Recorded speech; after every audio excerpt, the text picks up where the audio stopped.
Recording in progress. Good morning, fellow shippers. I'm Steve Barker, and I'm hosting today your Fellowship of Spirit Ceremony of Life. You are a magnificent, unique, and radiant aspect of the divine. So here at Fellowship of Spirit, our mission is to positively affect our world by extending peace, love, spirituality, understanding, and friendship to all people with grace and gratitude. And that's to support our end goal, which is to be a spiritual center of awakening the I am Christ consciousness. So it's rather chilly in the sanctuary today. We have the heating system down, and I'm the mechanic for that, and my apologies, but it will get back up and running, and hopefully it's going to get warmer anyway throughout the spring. We won't need it very soon. So welcome to Fellowship of Spirit, March 8th. So today Shay is going to be playing the music to reflect the spiritual energy treatment, and spiritual reading will be done by Kate, and Bill's going to be doing our final closing prayer. There we go. Thank you, Bill. And we have Travis here. His talk's going to be Women's Day and Feminine Principle. Interesting. I can't wait to hear that. Anyway, we'll start off with Shay. She's going to do a prelude, Oh May My Life.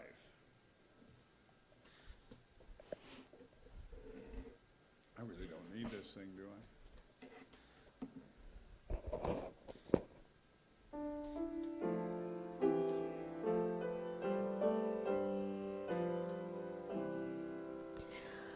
Oh, may my life in all its ways ever be a thankful song of praise.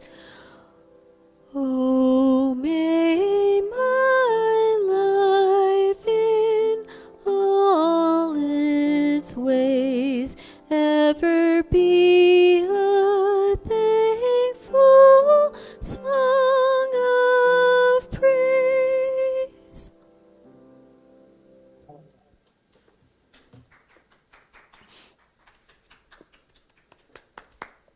Very good. That was a short one. Caught me by surprise. Yes.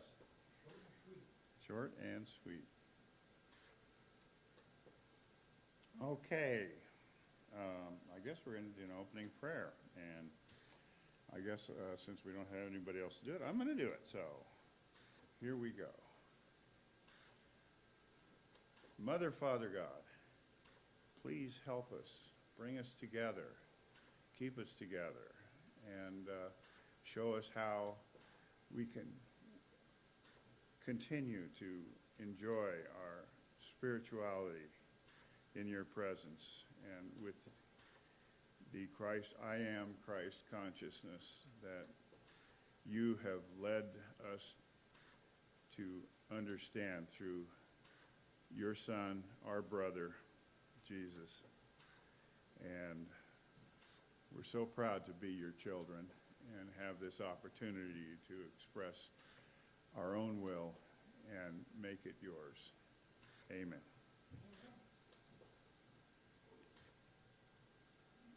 Okay. So the next one is There is Joy in My Heart. Hi, Margaret. I see you dressed warm. I got your message. Yes.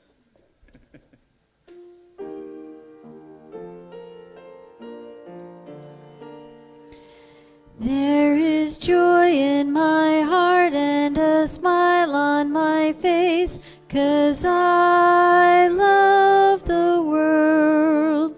There's a song on my lips, love the whole human race. face, and I love the world. Feel my spirit soar singing, feel happiness winging, like bells that are ringing on high.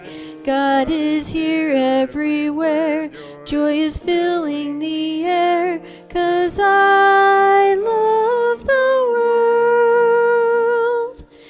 There is joy in my heart and a smile on my face, 'cause I love the world. There's a song on my lips, love the whole human race, and I love the world. Feel my spirits are singing, feel happiness winging, like bells that are ringing on high. God is here everywhere, joy is filling the air, 'cause I love the world. Thank you, Shay. One of our favorites there. And also one of Fred Brown's favorites, and I saw him or talked to him the other day, and he expressed a desire to get back with our congregation. His mother is she's stable at this point, so hopefully that'll work. Let me see, our reflection moment, so please join me. Love produces a flow of energy that I now feel. I love others more than ever, and I feel privileged to be here. Love flows from one person to another as we create an atmosphere of holiness, and so it is. Okay, now we have Kate with their spiritual energy treatment and the reading, so You stay right here? you can do Okay, that. right here? You're fine, yes. Right. Join me. All right, Mhm. so Steve and I have been practicing Qigong together. Yes. We are on the second 21-day challenge, and we have been both experiencing a huge amount of benefit from it. Steve has benefited, well, we can't even tell how much, because it is actually a great breathing technique. It's a breathing exercise, a breath practice. So, and we're going to use this breath practice to gather qi, and we're going to send it out to those in our sphere of influence, if you will, or people that we know. I like to send it out to the universe right now. The universe is pretty active. So we're sending qi out to the universe. Today we will send qi out to those that we feel need it in our little community right here. So if you can just think of to open our hearts with love, we're going to take some deep breaths through our nose and out through our mouth. We're going to take 3 nice deep breaths in through the nose and out through your mouth.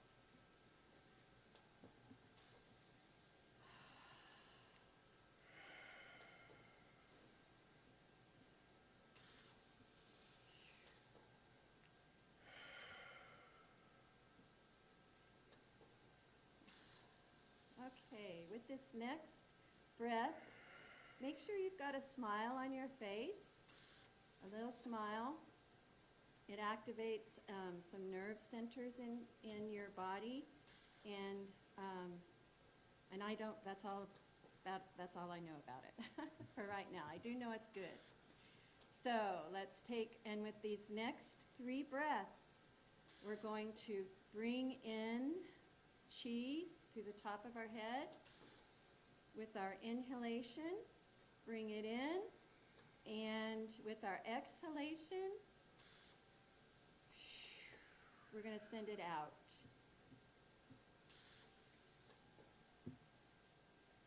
Again.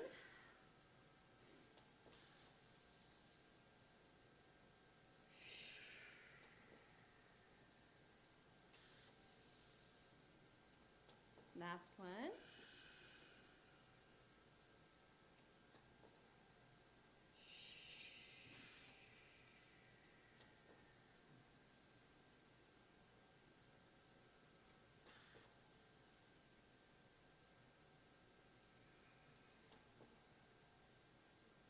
Thank you for creating and sending chi with me today. Do you want me to stay back up here? You're going to read your, Yes. yes. Let me see.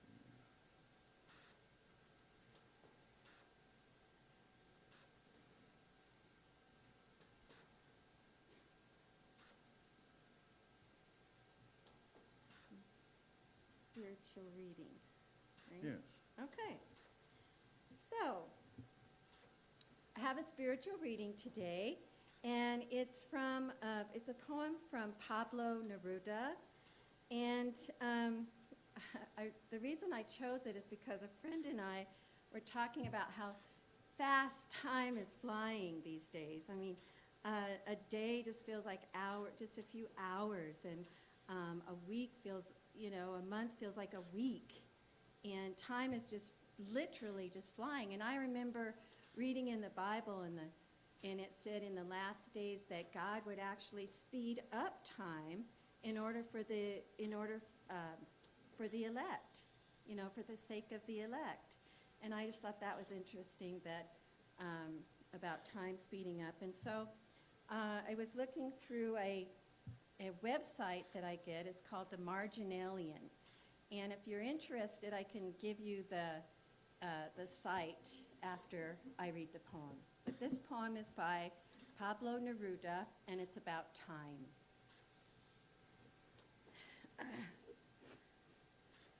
Listen and learn. Time is divided into two rivers. One flows backward, devouring life already lived. The other moves forward with you, exposing your life. For a single second, they may be joined. Now, this is that moment, the drop of an instant that washes away the past. It is the present. It is in your hands, racing, slipping, tumbling like a waterfall. But it is yours. Help it grow with love, with firmness, with stone and flight, with resounding rectitude, with purest grains, the most brilliant metal from your heart, walking in the full light of day, without fear of truth, goodness, justice, companions of song. Time that flows will have the shape and sound of a guitar. And when you want to bow to the past, the singing spring of transparent time, and when you want to bow to the past, the singing spring of transparent time will reveal your wholeness. Time is joy. Have a great Sunday, everybody. All right. Thank you, Kate. Words to live. Spiritualize is the word I was looking at. Something like that with. Thank you. Okay.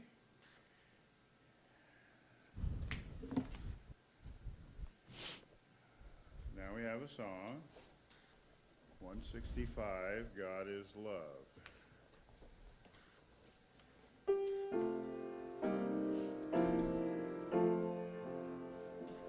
God is love, that love surrounds me. In that love I safely dwell.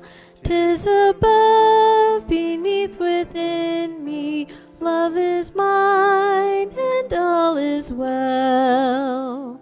God is love, pure love. God is love, sweet love. That love is mine, mine, and all is well. God is life, that life surrounds me. In that life I safely dwell. 'Tis above, beneath, within life is mine, and all is well.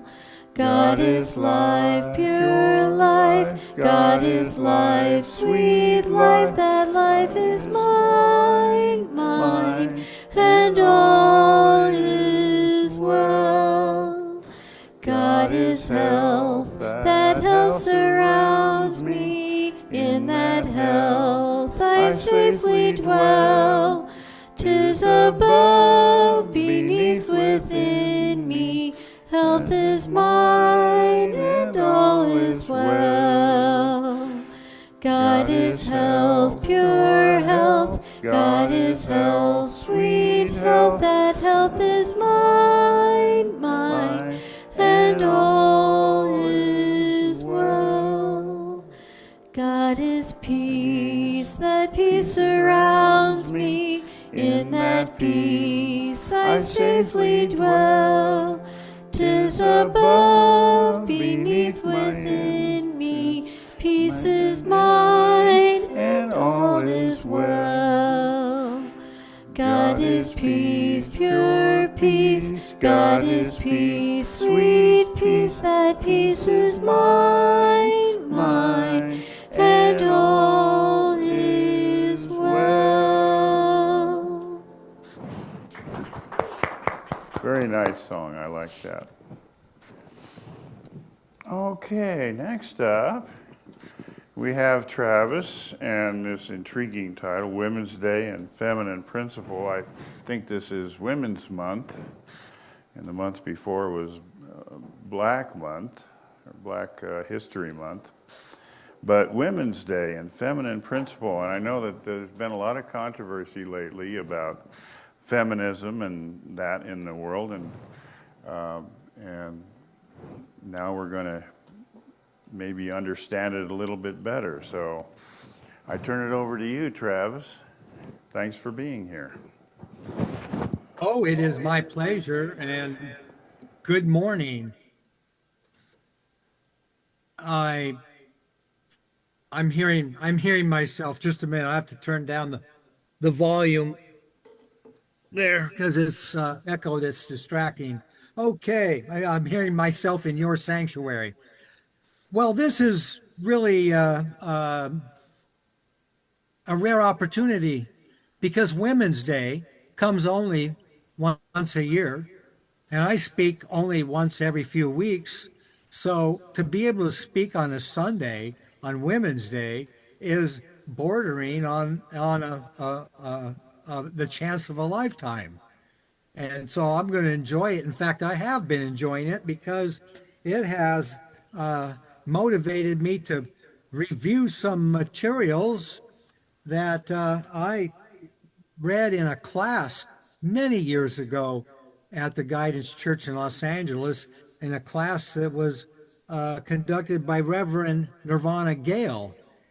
He was someone who was a classmate of Michael Beckwith when they were taking classes to become practitioners and then ministers in religious science.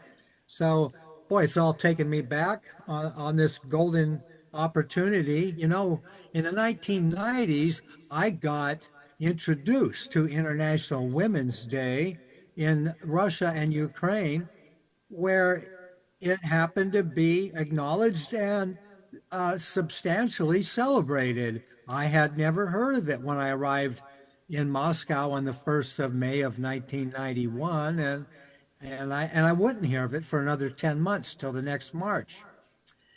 Anyway, back to Women's Day in a little bit. A few weeks after my arrival in Moscow, there were friends of our office there in the Center for Soviet American Dialogue that invited me to go on my first of probably 100 overnight train trips over the years.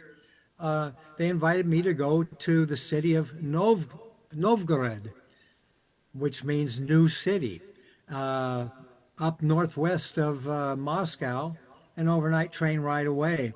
And so that was a wonderful opportunity to get acquainted with traveling in at that time it was still the Soviet Union, and as we spent the weekend in Novgorod, I noticed, I couldn't help but notice the previous generation.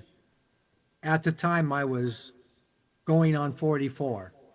So the previous generation, I saw only women with their shawls over their heads and carrying their groceries home. Most people didn't have cars, carrying their groceries home by foot and on bus, and appearing to be really pretty worn out by life. And I finally asked, well, where are all the men? And the response was that Novgorod was overrun by the Germans in World War II. And virtually all the men of that city were lost. So that's not the only tragedy that was depicted there. I mean, that's bad enough. But then, in order to relocate, to simply move, you had to get permission from the government, because every Soviet citizen was registered at an address. And to move, you had to change your registration. And sure, some women may have had the means to pay whatever bribes were necessary to get that permission to relocate somewhere where there were men, so to have the opportunity of finding a partner in life. But most of the women, probably 95 to 98% of the women, were stuck in Novgorod for life, and assuming all the roles in the city, whether it was street repair or nurses, doctors, I mean, all the jobs staffed by women who did not have the right to move away.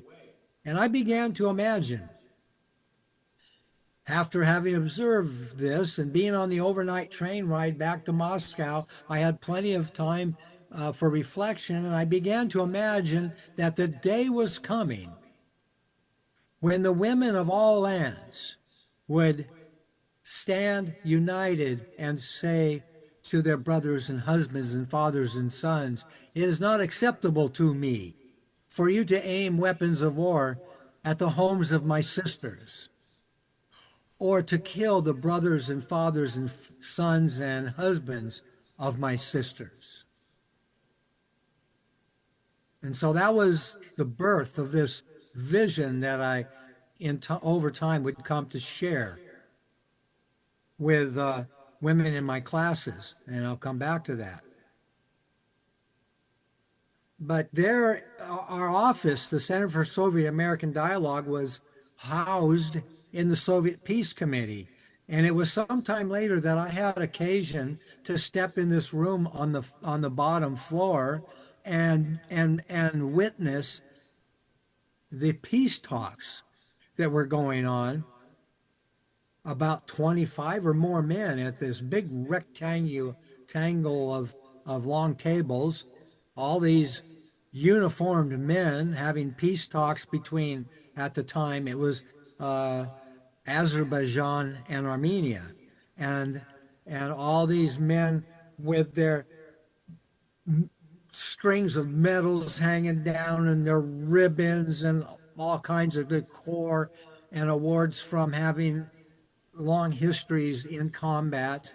And they're sitting there, and I'm thinking, these guys don't know anything about peace. Where are the women? And so, I thought that before. I thought of women as exemplifying unconditional love and peace and harmony.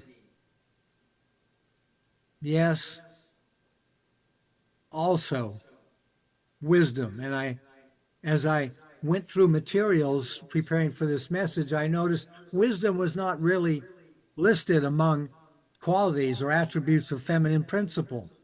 And I wondered where I got that. And I think I remember. And it was perhaps when I was reading Proverbs. Whenever I read the Bible, or sometimes I would be searching for references giving away that there used to be in ancient times more of a balance between father and mother God, between the feminine and masculine principles in the deity. I would look for that and try not to miss anything that might clue me in that used to be more of a balance than it is in the Bible today, or in what we are presented with for the most part. But anyway, I was reading Proverbs written by Solomon, of course, and I remember very vividly, although I don't remember chapter and verse, I don't need to. I remember he was talking about wisdom, and referring to wisdom, Solomon wrote, "She was here from the beginning." And I thought, there it is, Mother God in the Old Testament. She was here from the beginning, wisdom. And so I did run across something similar here, and it was because as I was preparing for this message on feminine principle, I Googled it to bolster my knowledge of it, which was, not real substantial, and they had a lot of material from the Theosophical Society. And in there was an article from Carol Winters, and she writes of an ancient goddess, writing Hera, and I don't know what tradition this is, Hera, Hera, goddess of women's mysteries, personified the feminine principle as understood during this ancient pre-literate time. She had many titles, including Seat of Wisdom, Queen of Heaven.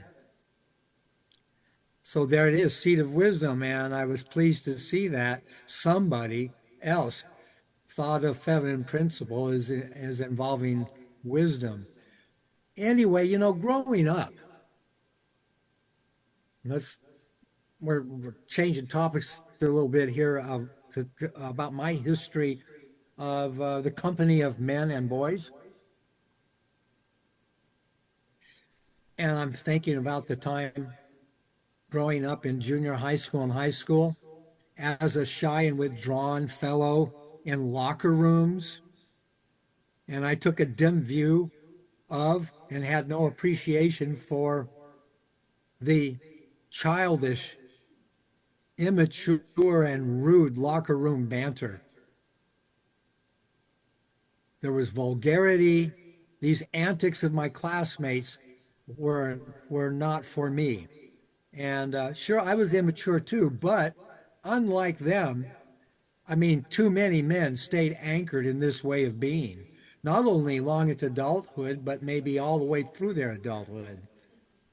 Well, then I'm living in Russia, and it was common in Russia and Ukraine to see groups of men gathered together, striding steadily toward the end of their days because of them meeting so often to drink and get drunk and smoke cigarettes. And it was amazing to me to discover part of this scenario was the 3/4 liter vodka bottles of vodka that were available on almost every other street corner, and they didn't have screw caps or corks. There was like a tab, and you pulled it and you took the cap off and you couldn't reseal the bottle. It was sold for the purpose of opening it and drinking till it was gone. So it was quite a scenario. And so, pretty sad, really. The condition of I met many magnificent men in Russia, but this was too common. And a lot of these men would get drunk in the wintertime and pass out and experience frostbite and lose feet and hands. Very, very sad. But I didn't want to talk about that. Let me move on. So then, as time passed, I began to teach accredited Science of Mind classes, and it tended to be the case that the ratios between the genders in my classes were something like 15 women to 2 men, or 20 women to 3 men, something along those lines. And the classes were long because I had to work through an interpreter what were 3-hour classes in America, I could not get through in 4 hours there using an interpreter. And so we had long classes and we took a couple of breaks. And during those breaks, I was in close proximity to and got to experience be in the presence of sisterhood behavior. And I began to appreciate how women were it was an opportunity that was different than any other opportunity I had ever had. And I began actually to start thinking, wow, this gender is really the superior gender. and um, and hey, I'm still leaning that way, absolutely. But anyway, the presence of primarily women in these classes was a golden opportunity for me to start inviting these women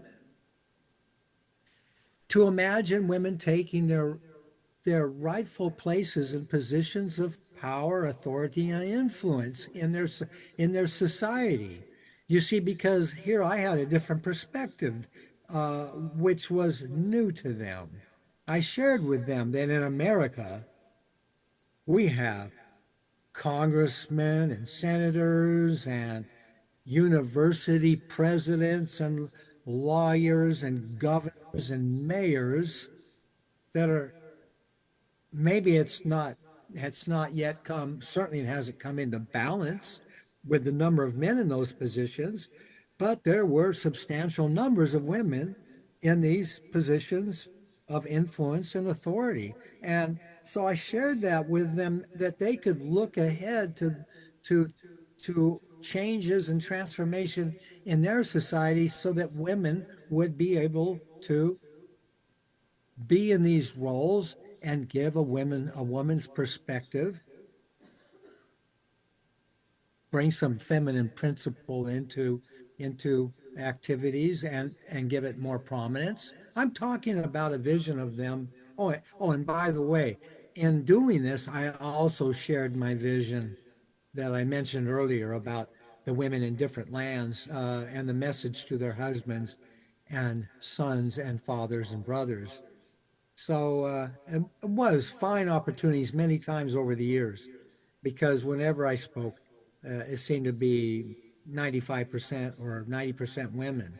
And I'm talking about a vision of them coming into balance, tapping into the masculine principle in them, which is strength and power and assertiveness, so as to give voice, so as to take a platform for what women were inclined to embrace.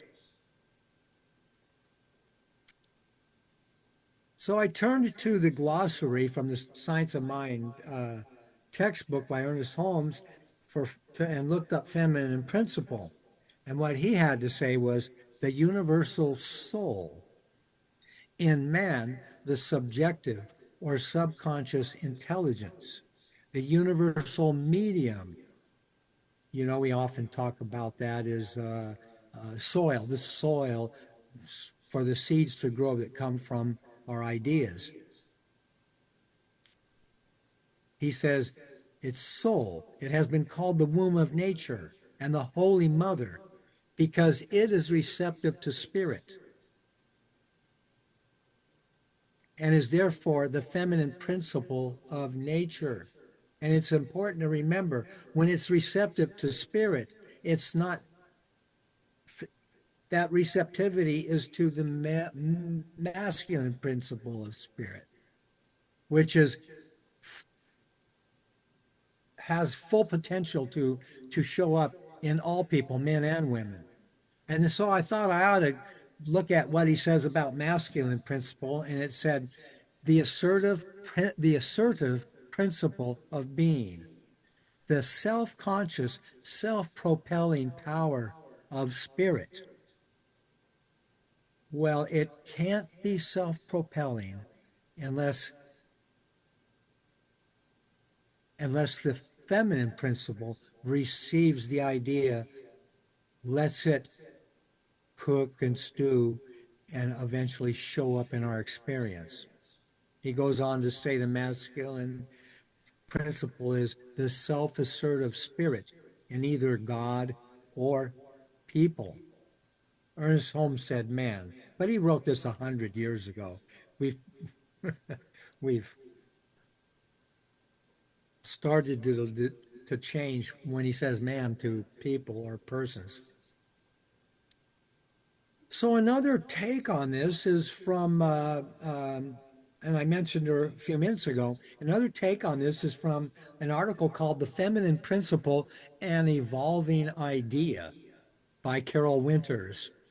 And that was in the November-December 2006 issue of Quest magazine. She writes, our culture has had a long heritage of associating the feminine principle with what it means to be female. Okay, now a lot of feminine activism, I heard what Steve said, so I'm going to stop here. A lot of female activism or feminism has to do with what it means to be female. And she's saying, the long heritage of associating feminine principle with what it means to be female and the masculine principle with what it means to be male. As a result, both men and women have traditionally been locked into rigid, culturally defined gender roles that have not been helpful for anyone who wishes to live a more meaningful, creative, and soul-making life. And so I'm going to interject here because I would like to say that we all may have been brainwashed by the erroneous notion that man existed first. This is part of the bias that some people have, as if that, even if true, would assign the male gender supremacy. Man being first is an accepted but false premise in jokes we've heard on television by comedians based upon this version of gender history. I've been hearing this stuff my whole life. Jokes about, women, man's supremacy because man was here first. It's not true. I don't know if there's anyone there still involved in the fellowship who remembers when the Rabbi Gershon Winkler used to come in occasionally and speak at the fellowship. Back in the 90s, he was there regularly, and he was the rabbi that was serving the area from Farmington and Aztec down toward Albuquerque because there were no synagogues. And so he traveled, and he was the rabbi to serve an extended region. And when he came to the Fellowship of the Spirit to speak on Sunday, he would have class Saturday night, and they were great classes. He often said that the Bible is a poor translation of the texts as they were before the Bible was put together. And one of those poor translations resulted in this false premise. Adam was not a man. Adam was a word, and the word meant, according to Rabbi Gershon Winkler, the word Adam is how it was pronounced. Adam meant earth being. Earth being was not man or woman. It was simply it was a child of God, not differentiated into male and female. And he said that in the original story, before it was translated into English or even maybe another language, he said in the original story, God removed from the side of Adam Eve, and simultaneously, therefore, created man and woman. And that's really an important update to this old and tired notion that man existed first. So now back to Carol Winters, who goes on to write, the situation is changing. Today we are more aware of the physical and spiritual harm that this perspective has caused to both individual and to society. thanks to Carl Jung and Blavatsky, we are beginning to learn that a fully integrated individual is a unique and balanced expression of both masculine and feminine traits. And when I read this, it reminded me of what was said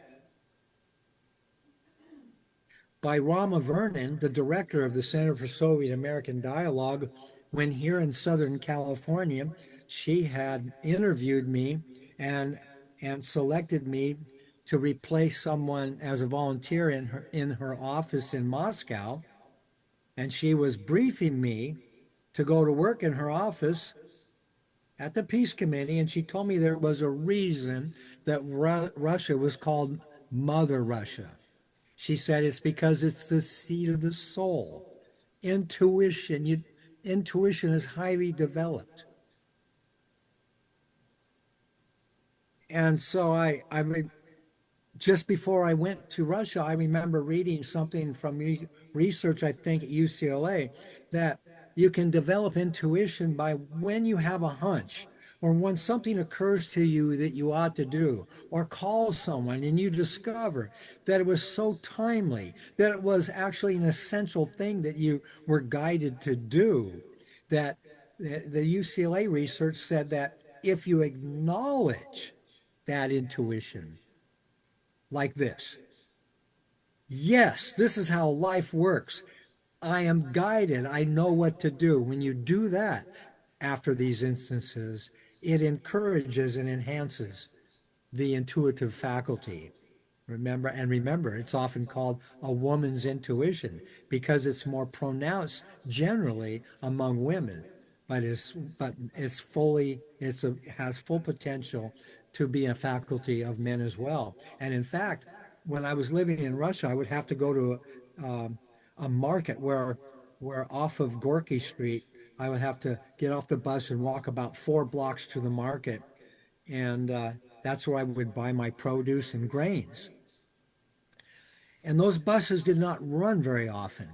So when I would be on my way back, I would have no idea, because there was no bus schedule. I would have no idea consciously how soon a bus would arrive. And I began trying my intuition, just listening deep, quieting my mind as I walked with my groceries and thinking, just allowing something to bubble up to guide me. Should I walk briskly? Should I dash so I don't miss a bus? And when I felt that way, I would get to the corner, a bus would be coming, and I'd get to the bus stop in time. It wasn't always the case, but over time it seemed like, for the most part, that worked. And there was other times when I was casual, took my time, relaxed, and got to the corner and was in time for the bus. Intuition, a woman's intuition. Hey, men, take it, use it. It's a blessing. Now, going on, and I think this is still written by Carol Winters, again, from the Theosophical Society anyway, for sure. She goes on to write, the feminine principle is often associated with qualities traditionally linked to femininity, such as nurturing, empathy, intuition, and creativity. See, there's no wisdom there, but it's there. In fact, actually, wisdom may be grounded in intuition. Maybe that's the connection. She goes on, historically, this principle has been viewed through a lens of cultural and spiritual significance, often contrasting with the masculine principle, which is typically associated with logic, strength, and assertiveness. The feminine principle has roots in ancient cultures, where it was often represented by the Great Mother archetype, symbolizing life, fertility, and the nurturing aspects of nature. And in fact, as I read elsewhere, this feminine principle seemed to be more predominant in many religions in their beginnings, when those religions were being developed and born. And over time in patriarchal societies, the great mother idea, archetype, became further and further deleted, opting for more patriarchal, uh, shall we say, stuff. Contemporary discussions emphasize the importance of integrating both masculine and feminine traits for a balanced and holistic approach to life. This integration is seen as essential for personal growth and societal development, allowing individuals to express a fuller range of experience. Yes, society development.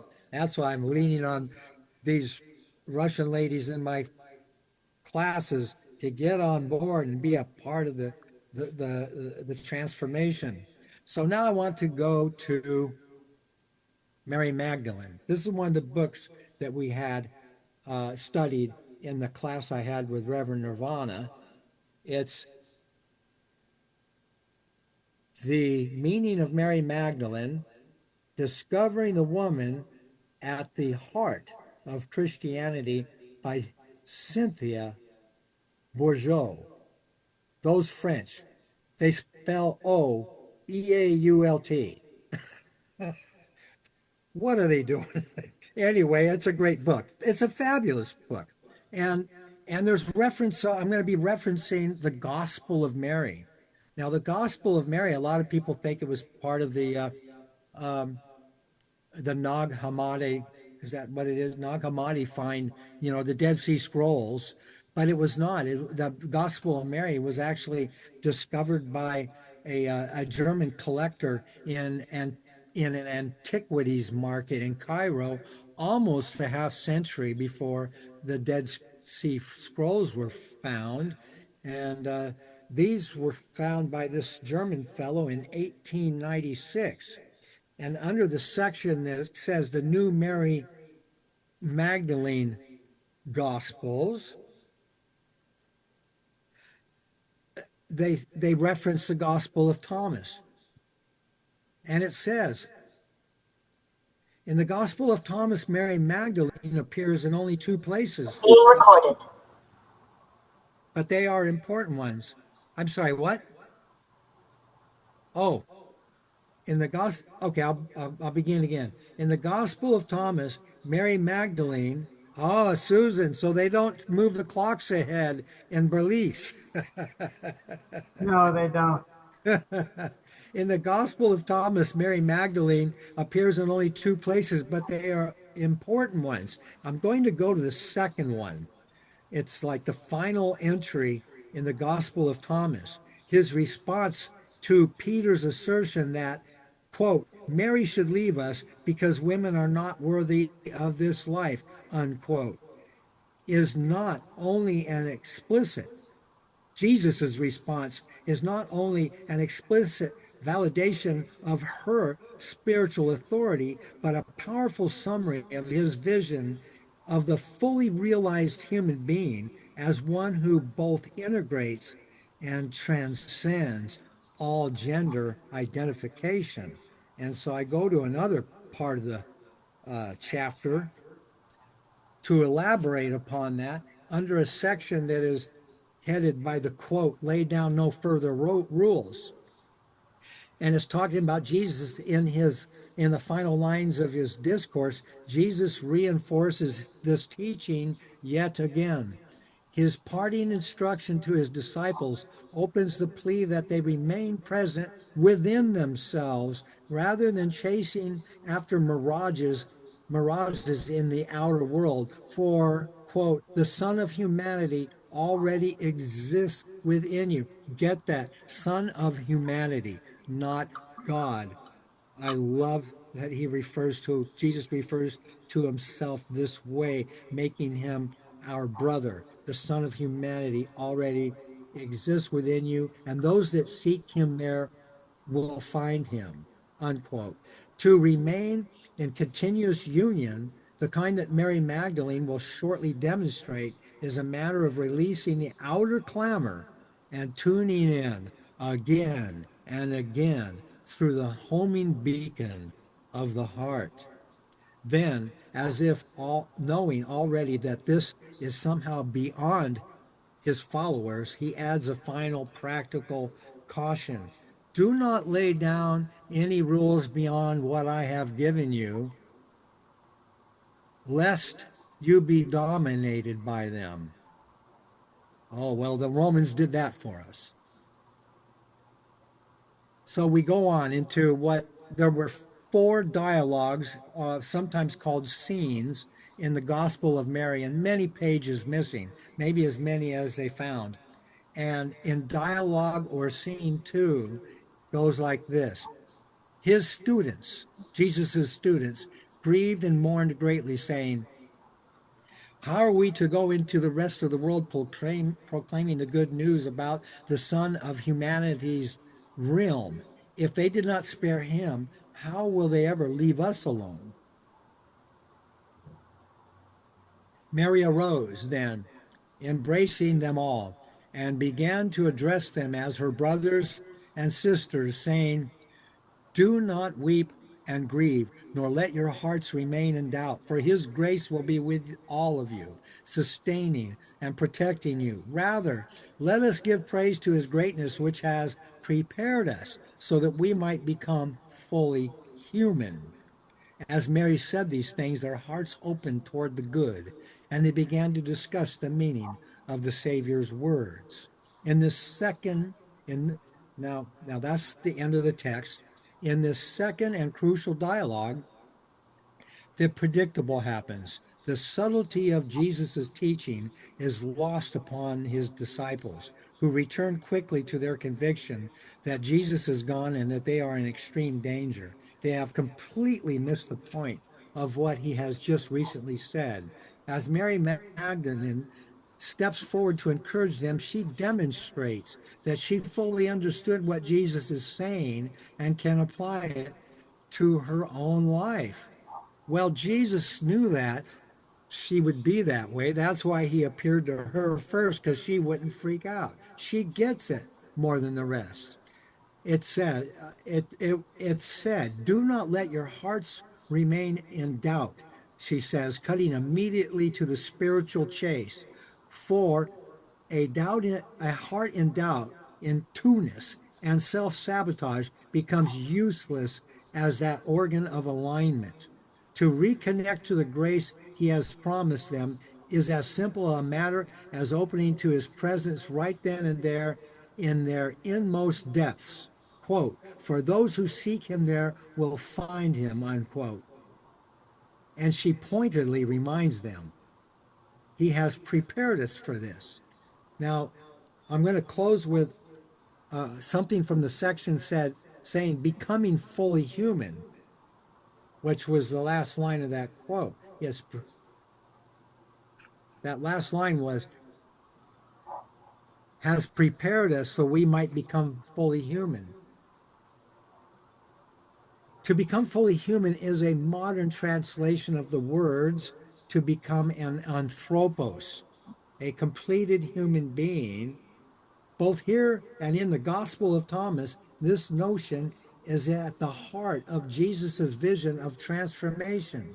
In modern psychological parlance, building on a Jungian foundation, the concept of anthropos is generally interpreted in terms of an integration of the opposites within oneself, specifically a bringing together of the male and female principles within the individual human psyche.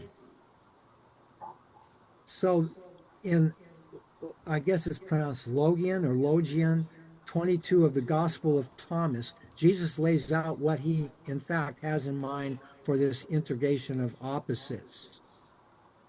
You've never read this from Jesus, it's likely. When you are able to make two become one, the inside like the outside, and the outside like the inside, the higher like the lower, so that a man is no longer male and a woman female, but male and female become a single whole. Like the original child of God, Adam, not Adam, but Adam, who was of both, who held both the feminine and the masculine.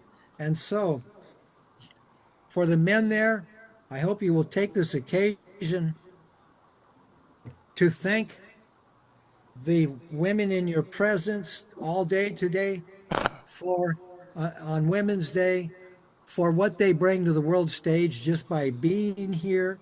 I hope that this idea of coming into balance that is available to every man and woman, that we can be models for each other, that when men model in a mature and wise way strength and authority, that women take that as an example of how they can be too, and that when women are demonstrating unconditional love and wisdom and nurturing and that way of being, that men can take that as a model to of how they can come to balance the masculine and feminine principles in everyone, so that we can become the kind of people that lead the kind of transformation that we want to see in this world, as those principles become balanced wider on a wider scale.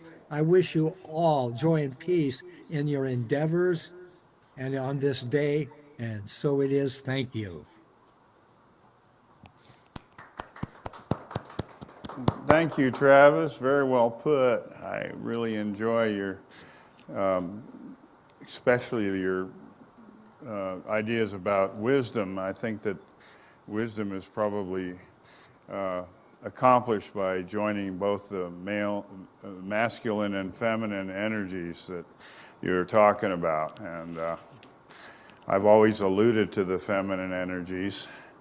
That's why I say Mother, Father, God, because Mother is the first we see, and Father is the second we see, and between the two of them there are God. And I really like your talk, so thanks again. Sounds like a train coming in or something. Anyway, next we have a song. Would anybody like to say anything to Travis? Okay. Well, I have a remark that follows what you said, Steve, Yes. and it is this. I have been presented in my studies with the idea that there are three sources of knowledge: science, which observes the way things work in the world; philosophy, which attaches meaning to how things work in the world; and the highest of those three sources of knowledge is intuition. And so I like that, and I have two sources that list wisdom among feminine as a quality of feminine principle, and I really do think that it's because it's tied to intuition, the greatest source of knowledge that we have. I would agree with you. In fact, in this month's Science of Mind, there's a good article about intuition and how to attain it, how to actually meditate for it and see a lot more clearly. And I think that us men probably need the education in that. I think it comes naturally to women, so I agree with you.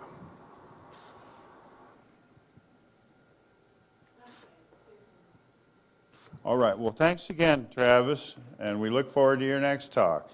It's always a pleasure Okay, to thank have you very much for having me here today, and I'm going to have to sign off because in 20 minutes I'm supposed to be at our center to set up the crystal bowls for the service, so I need to roll. Crystal Have a great day, bowls? everybody. You're going to have singing bowls, is that it? We have crystal bowls every Sunday as part Wow. of our, yeah. I got to come visit you. Please do. All right. Bye. All right. Okay, so next, Shay is going to do a song for us, Rejoice in the Lord Always, number 332. And this is short and sweet, so we'll do it 3 times. Rejoice in the Lord always, and again I say rejoice. Rejoice in the Lord always, and again I say rejoice.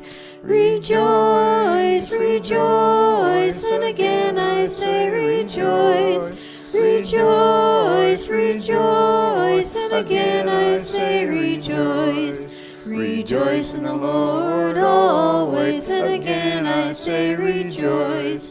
Rejoice in the Lord always, and again I say rejoice. Rejoice, rejoice, and again I say rejoice. Rejoice, rejoice, and again I say rejoice. Rejoice in the Lord always, and again I say rejoice. Rejoice in the Lord always, and again I say rejoice. Rejoice, rejoice, and again I say rejoice. Rejoice, rejoice, and again I say rejoice. Cool little ditty there. I like that. Okay, now we have our celebration of abundance. So we get out our gift. And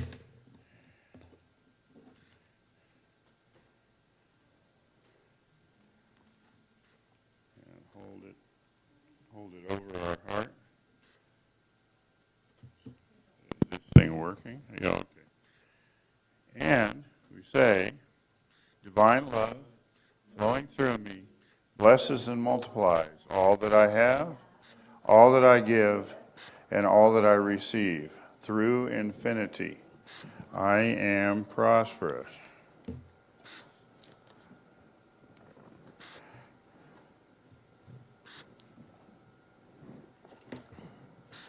Thank you, Bill, for taking up the collection. Just, yeah.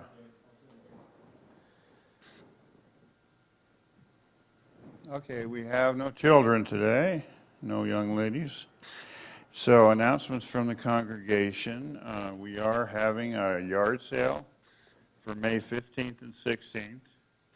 And we have yard sale Friday, May 15th, Saturday, May 16th at Fellowship. People may bring items for sale from 4 to 6 p.m. on Thursday, May 14th.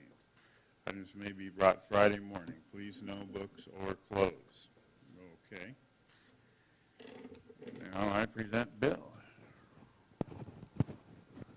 Can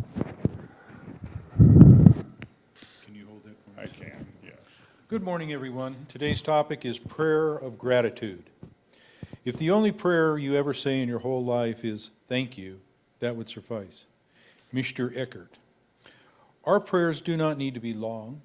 Our prayers do not need to be loud or eloquent to be powerful. In fact, the most meaningful prayers are not for anything.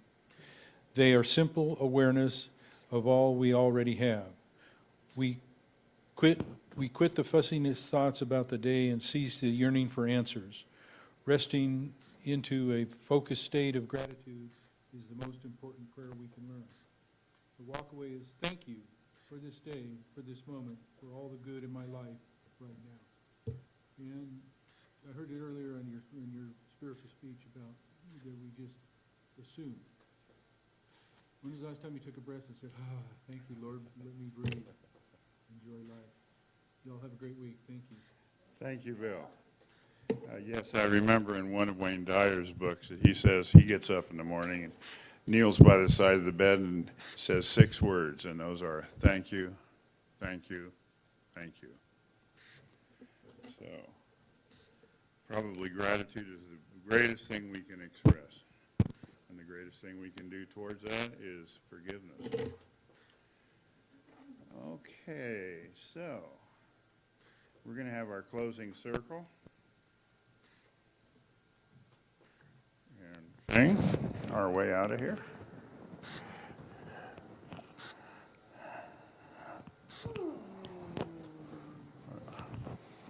I can get a little dizzy for this. No, I'm just joking. Okay, somebody hit the note, 'cause I can't find it. God bless America, land that I love. Stand beside her and guide her through the night with the light from above. From the mountains to the prairies, to the oceans white with foam. God bless America, my home, sweet home. God bless America, my home, sweet home. Weave, weave, weave us together. Weave us together in unity and love. Weave, weave, weave us together. Weave us together in unity and yes, there is peace on earth. And yes, it begins with me. Yes, there is peace on earth, a peace that was meant to be. With God as our Father, family all are we. So let us walk with each other in perfect harmony. Yes, peace begins with me. Yes, this is the moment now. With every breath I take, let this be my joyous vow. To live each moment and live each moment with peace eternally. Yes, there is peace on earth, and yes, it begins with me. All right, so good to be with you all this morning. And I'm a little dizzy, so Okay, God bless everybody. God bless everybody. Have a great week. Have a great week. Thank you, everybody. Thank you. Really good music. Thanks, Jay. It'll be warmer next Sunday, I promise you. We heard that one last week. Well,